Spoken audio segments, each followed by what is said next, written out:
Surat yang sangat mengejutkan yang ditulis Pilatus tentang penyaliban Yesus.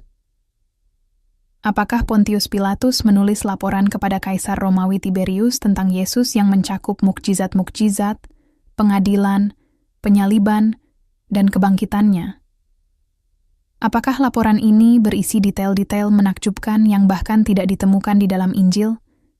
Dan apa yang dikatakan batu Pilatus yang ditemukan di situs arkeologi Caesarea Maritima pada tahun 1961 tentang penyaliban Yesus? Itulah yang akan kita bahas hari ini. Jadi mari kita mulai.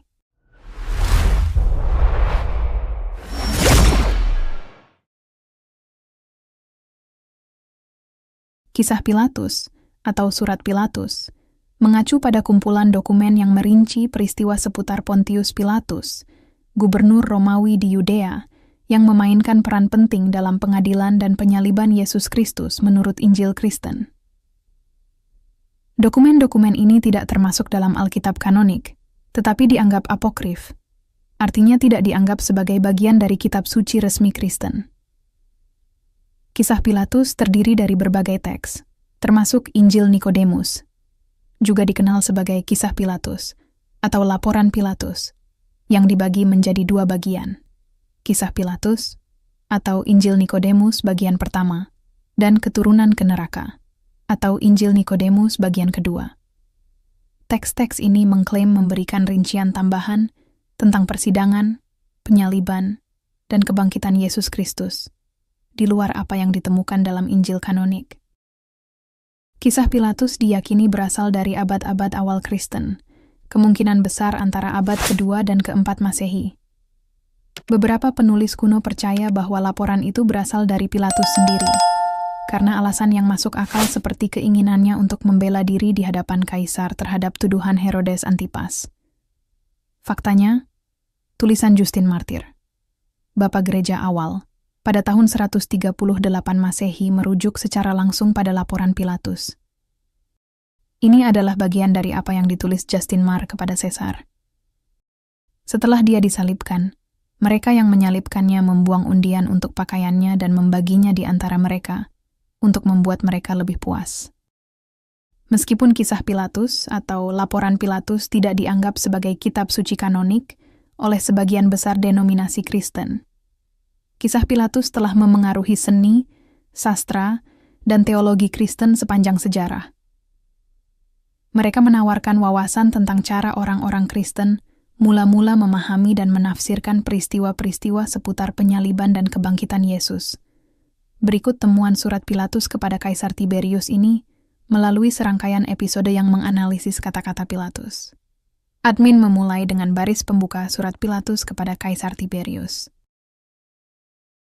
Pontius Pilatus kepada Kaisar Tiberius. Salam. Peristiwa-peristiwa terbaru di provinsi saya telah terjadi dengan karakter yang sedemikian rupa, sehingga saya pikir saya akan memberikan detail-detailnya, sebagaimana yang terjadi. Karena saya tidak akan terkejut jika nanti hal itu dapat mengubah nasib bangsa kita. Sejak baru-baru ini, dewa-dewa tampaknya telah berhenti bersikap proporsional. Saya hampir siap mengutuk hari saya ketika saya menggantikan Valerius Gratus dalam pemerintahan Yudea. Nampak bagi saya, di antara kota-kota yang telah ditaklukkan, Yerusalem adalah yang paling sulit untuk diperintah, karena penduduknya sangat pemberontak, sehingga saya hidup dalam ketakutan. Setiap saat akan terjadi pemberontakan untuk menekan itu. Saya hanya memiliki seorang senturion dan segelintir prajurit. Saya meminta bantuan tambahan dari prefek Suriah, yang memberitahu saya bahwa dia hanya memiliki pasukan yang cukup untuk membela provinsinya sendiri. Dan dahaga akan penaklukan untuk memperluas kekaisaran kita melebihi kemampuan kami untuk mempertahankannya. Saya khawatir akan menjadi alasan untuk menghancurkan kekaisaran mulia kita.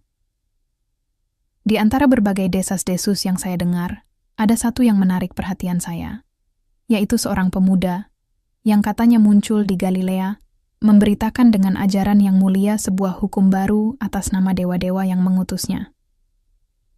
Awalnya saya khawatir tentang maksudnya untuk menghasut orang-orang melawan orang-orang Romawi, tetapi segera ketakutanku sirna. Yesus dari Nazaret berbicara lebih sebagai sahabat orang-orang Romawi daripada orang-orang Yahudi. Suatu hari saat lewat di tempat Silo di mana ada kerumunan orang, saya melihat di tengah-tengah kelompok seorang pemuda yang bersandar pada pohon dengan tenang, menghadapkan diri kepada orang banyak. Saya diberitahu bahwa itu adalah Yesus. Ini bisa saja saya curigai, sebesar perbedaannya antara dia dan mereka yang mendengarkannya. Rambutnya berwarna emas, dan jenggotnya memberi penampilannya aspek yang surgawi. Dia tampaknya berusia sekitar 30 tahun. Tidak pernah saya melihat wajah yang lebih manis atau lebih tenang daripada wajahnya. Betapa kontrasnya antara dia dan pendengarnya, dengan janggut hitam dan kulit coklat mereka.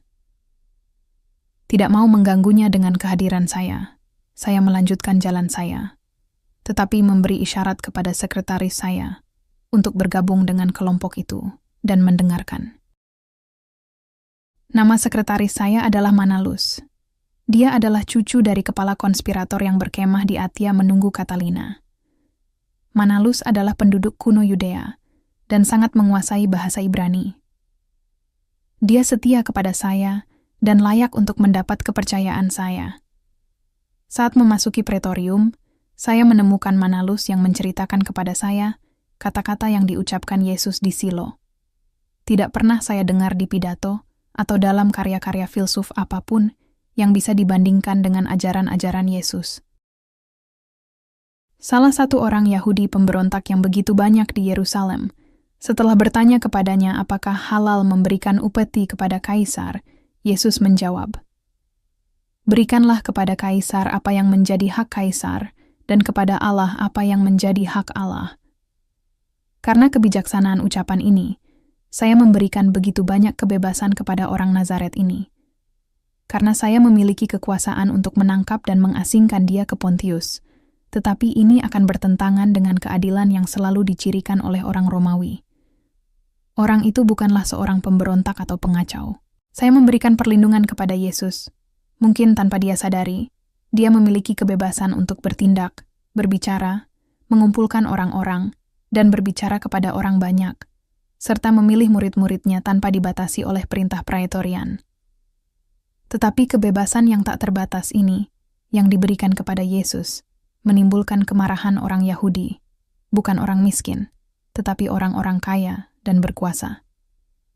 Adalah benar bahwa Yesus keras terhadap mereka yang terakhir, dan ini adalah alasan politik, menurut pendapat saya, untuk tidak mengendalikan kebebasan si Nazaret ini. Dia akan mengatakan kepada mereka, "Kalian adalah keturunan ular." Kepada mereka lainnya, dia akan mengejek sedekah yang sombong dari pemungut cukai, memberitahukan kepada mereka bahwa kekuatan janda miskin lebih berharga di mata Allah. Keluhan-keluhan baru terus-menerus dibuat di pretorium terhadap perilaku sombong Yesus.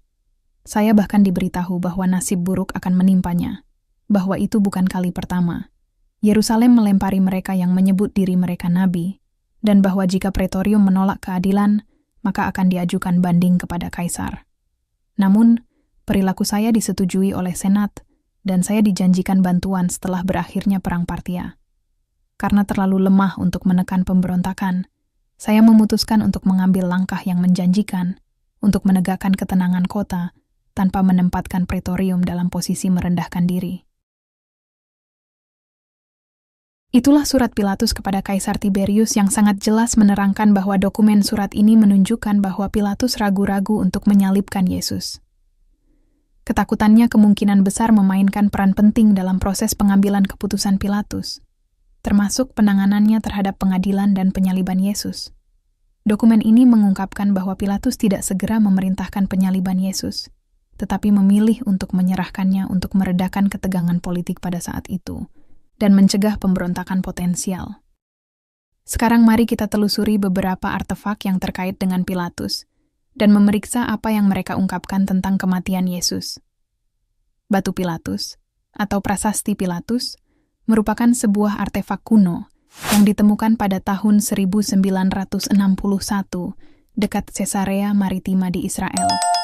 Prasasti ini terukir pada sebuah blok batu kapur dan memberikan bukti arkeologis tentang keberadaan Pontius Pilatus gubernur Romawi Yudea yang disebut dalam catatan Perjanjian Baru tentang pengadilan dan penyaliban Yesus. Prasasti tersebut menyatakan, untuk austi ilahi ini, Tiberium Pontius Pilatus, prefek Yudea, Caesarea Maritima, di sepanjang pantai Laut Tengah Israel, merupakan kota kuno penting dan pusat administratif selama zaman Romawi. Batu Pilatus ditemukan digunakan kembali dalam tangga menuju teater di lokasi tersebut, dan diidentifikasi oleh arkeolog berkat prasasti Latin yang terukir di batu kapur itu. Tentang perbuatan Pilatus, beberapa pendapat menyatakan bahwa laporan itu mungkin memiliki akar historis, karena alasan logis di balik keinginan Pilatus untuk membela diri di hadapan Kaisar Romawi. Sampai hari ini umat Kristiani meyakini dan percaya bahwa Yesus Kristus mengalami pengadilan, penyaliban, dan kebangkitan. Jika Anda sampai di sini, kami mengucapkan terima kasih atas kesabaran Anda, dan mari kita dengar pendapat Anda tentang perbuatan Pilatus, apakah itu asli atau tidak. Tetaplah bersama kami. Sampai jumpa.